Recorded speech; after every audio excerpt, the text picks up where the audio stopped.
ದಲಿತ ವಿದ್ಯಾರ್ಥಿ ಪರಿಷತ್ ನೂತನ ತಾಲೂಕು ಸಮಿತಿ ರಚನೆ ಮಾಡಲಾಯಿತು. ಜಿಲ್ಲಾ ಸಂಚಾಲಕರಾದ ಮೌನೇಶ್ ಜಾಲವಾಡಗಿ ಮಾತನಾಡಿ, ದಲಿತ ವಿದ್ಯಾರ್ಥಿ ಪರಿಷತ್ ನೂತನ ಪದಾಧಿಕಾರಿಗಳಾಗಿ ಆಯ್ಕೆಯಾದ ಮುಖಂಡರು ಪರಿಷತ್ ಗುರಿ ಮತ್ತು ಉದ್ದೇಶಗಳನ್ನು ಮನದಲ್ಲಿಟ್ಟುಕೊಂಡು ವಿದ್ಯಾರ್ಥಿ, ಯುವಜನರ ಶೈಕ್ಷಣಿಕ, ಸಾಮಾಜಿಕ ಸಮಸ್ಯೆಗಳಿಗೆ ಪರಿಹಾರವನ್ನು ಕಂಡುಕೊಳ್ಳುವ ನಿಟ್ಟಿನಲ್ಲಿ ಕಾರ್ಯಪ್ರವೃತ್ತರಾಗಬೇಕೆಂದು ಕರೆ ನೀಡಿದರು. ನೂತನ ತಾಲೂಕು ಸಂಚಾಲಕರಾಗಿ ದುರುಗೇಶ್ ಕಲಮಂಗಿ, ಪ್ರಧಾನ ಕಾರ್ಯದರ್ಶಿ ನರಸಪ್ಪ ಅಮರಾಪುರ, ಕಾರ್ಯದರ್ಶಿ ಶರಣಬಸವ ಕಲಮಂಗಿ, ಮಹಮ್ಮದ್ ಸುಲೇಮಾನ್ ಹನುಮಂತ ಆಯ್ಕೆಯಾದರು. ಇವತ್ತು ದಲಿತ ವಿದ್ಯಾರ್ಥಿ ಪರಿಷತ್ತು ನೂತನ ತಾಲೂಕು ಘಟಕ ಸಿಂಧನೂರು ರಚನೆ ಮಾಡುವಂತಹ ಏನು ಪದಾಧಿಕಾರಿಗಳ ನೇಮಕಾತಿ ಪ್ರಕ್ರಿಯೆಯ ಕಾರ್ಯಕ್ರಮವನ್ನು ಇವತ್ತು ಸಿಂಧನೂರಿನ ಪ್ರವಾಸ ಮಂದಿರದಲ್ಲಿ ಸಭೆಯನ್ನು ಕರೆದು ಕಾರ್ಯಕ್ರಮವನ್ನು ನಡೆಸಿಕೊಟ್ಟಿದ್ದೀವಿ.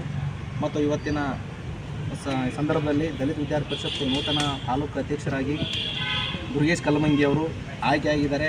ಅದೇ ರೀತಿಯಾಗಿ ಶರಣಬಸವ ಅವರು ಕಾರ್ಯದರ್ಶಿಯಾಗಿ ಆಯ್ಕೆಯಾಗಿದ್ದಾರೆ. ನರಸಪ್ಪ ಅಮರಾಪುರ ಅವರು ಪ್ರಧಾನ ಕಾರ್ಯದರ್ಶಿ ಅವರು ಆಯ್ಕೆಯಾಗಿದ್ದಾರೆ. ಸುಲೇಮಾನ್ ಅವರು ಕೂಡ ಕಾರ್ಯದರ್ಶಿಯಾಗಿ ಆಯ್ಕೆಯಾಗಿದ್ದಾರೆ. ಮತ್ತು ಇನ್ನಿತರ ದಲಿತ ವಿದ್ಯಾರ್ಥಿ ಪರಿಷತ್ತಿನ ಮಸ್ಕಿ ಮತ್ತು ಮಾನ್ವಿ ಮತ್ತು ಲಿಂಗಸೂರು ಹೀಗೆ ಮತ್ತು ಜಿಲ್ಲೆಯ ಪದಾಧಿಕಾರಿಗಳು ಕೂಡ ಇವತ್ತಿನ ಈ ಕಾರ್ಯಕ್ರಮದಲ್ಲಿ ಭಾಗವಹಿಸಿ ಇವತ್ತು ಪದಾಧಿಕಾರಿಗಳನ್ನ ನೇಮಕ ಮಾಡಿದ್ದಾರೆ. ಈಗ ಪದಾಧಿಕಾರಿಗಳಾಗಿ ನೇಮಕ ಮಾಡಿದಂತಹ ಎಲ್ಲ ನೂತನವಾಗಿ ಆಯ್ಕೆಯಾದಂಥ ಎಲ್ಲ ಪದಾಧಿಕಾರಿಗಳಲ್ಲಿ ನಾನು ಮನವಿ ಮಾಡಿಕೊಳ್ತೀನಿ ಮತ್ತು ಈ ಸೂಚನೆಯನ್ನು ನೀಡ್ತಾ ಇದ್ದೀನಿ. ದಲಿತ ವಿದ್ಯಾರ್ಥಿ ಪರಿಷತ್ತು ಶೈಕ್ಷಣಿಕವಾಗಿ ವಿದ್ಯಾರ್ಥಿ ಜನರನ್ನು ಸಂಘಟಿಸುವ ನಿಟ್ಟಿನಲ್ಲಿ ಕೆಲಸ ಮಾಡಬೇಕಾಗಿದೆ.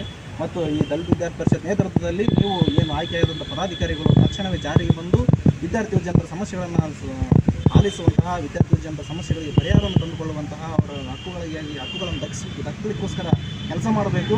ಮತ್ತು ಮುಂದಿನ ದಿನಮಾನದಲ್ಲಿ ಯಾವುದೇ ವಿದ್ಯಾರ್ಥಿ ಜನರಿಗೆ ಸಮಸ್ಯೆ ಆದರೆ ಆ ಸಮಸ್ಯೆಗೆ ಸ್ಪಂದನೆ ಮಾಡುವಂತಹ ಯುವಜನರಾಗಿ ಕೆಲಸ ಮಾಡಬೇಕಂತ ಸಂದರ್ಭದಲ್ಲಿ ಅವರಿಗೆ ಕರೆ ಕೊಡ್ತಾ, ಮತ್ತು ಏನು ಶಿಕ್ಷಣ ಅಷ್ಟೇ ಅಲ್ಲದೇ ಸಾಮಾಜಿಕವಾಗಿ ಮತ್ತು ಶೈಕ್ಷಣಿಕವಾಗಿ ವೈಚಾರಿಕವಾಗಿ ಕೂಡ ದಲಿತ ವಿದ್ಯಾರ್ಥಿ ಪರಿಷತ್ತು ಕೆಲಸ ಮಾಡಿದೆ. ಹಾಗಾಗಿ ಆ ನಿಟ್ಟಿನಲ್ಲಿ ವಿದ್ಯಾರ್ಥಿ ಜನರು ಸಂಘಟಿತರಾಗಬೇಕಾಗಿದೆ. ಮತ್ತು ನಮ್ಮ ಹಕ್ಕುಗಳನ್ನು ರಕ್ಷಣೆ ಮಾಡಲಿಕ್ಕೋಸ್ಕರ ನಾವೇ ಖುದ್ದಾಗಿ ಸಂಘಟನಾತ್ಮಕವಾಗಿ ಮತ್ತು ಶೈಕ್ಷಣಿಕವಾಗಿ ಮತ್ತು ವೈಚಾರಿಕವಾಗಿ ಮುನ್ನುಗ್ಗಬೇಕಾಗಿದೆ ಅಂತ ಈ ಸಂದರ್ಭದಲ್ಲಿ ಎಲ್ಲ ನೂತನ ಪದಾಧಿಕಾರಿಗಳಿಗೆ ಕರೆ ಕೊಡುತ್ತಾ ಈ ತಕ್ಷಣವೇ ಜಾರಿಗೆ ಬಂದು ಆದೇಶ ಪತ್ರದ ಅನ್ವಯ ಎಲ್ಲರೂ ಕಾರ್ಯೋನ್ಮುಖರಾಗಬೇಕಂತೇಳಿ ಈ ಸಂದರ್ಭದಲ್ಲಿ ಎಲ್ಲ ಪದಾಧಿಕಾರಿಗಳಿಗೆ ನಾನು ಸೂಚನೆಯನ್ನು ನೀಡ್ತಾ ಇದ್ದೇನೆ.